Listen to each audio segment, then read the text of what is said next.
ગુજરાતના પરમ પૂજ્ય મોરારી બાપુની મિત્રો વાત કીધી તો ગુજરાતની અંદર અત્યારે કોણ નથી ઓળખતો હવે તેમના જ ધર્મ પત્ની મિત્રો વાત કીધી તો નર્મદાબેનનું ગઈકાલે મિત્રો અવસાન થયું છે।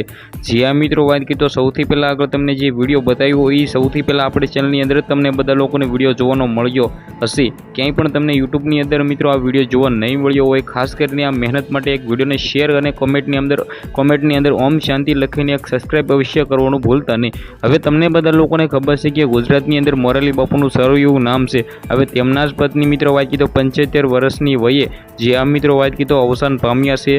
2 દિવસથી તેને મિત્રો વાત કીધો ખાવાનું પણ બંધ કરી દીધું હતું અને મિત્રો વાત કીધો જેમનું ગામ એવું તમને લોકોને ઓલરેડી ખબર ના હોય તો કહી દો ભાઈ તલગજારા ગામે મિત્રો વાત કીધો તેમના પત્નીનું અવસાન થાય છે અને ત્યારબાદ સમાધિ પણ અપાય છે।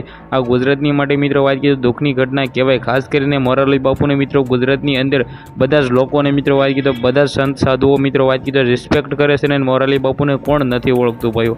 ખાસ કરીને મિત્રો વાત કીધો વિડીયોને તમારે બંને એટલું શેર કરી દેવાનું છે।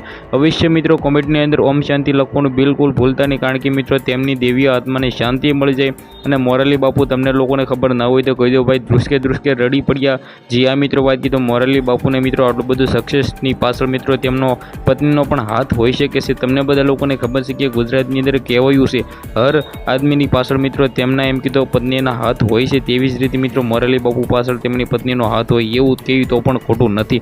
તો મોરારી બાપુ માટે મિત્રો તમે શું કહેશો એક વાક્ય કમેન્ટની અંદર અવશ્ય જણાવવાનું ભૂલતા નહીં। આજના વિડીયોમાંથી આટલી જ માહિતી આપણે એક નવા વિડીયો મળી ગયા સુધી બધા જ લોકોને દિલથી ધન્યવાદ। વિડીયોને શેર કરીને સબસ્ક્રાઈબ કરવાનું ભૂલતા નહીં। થેન્ક યુ, ધન્યવાદ।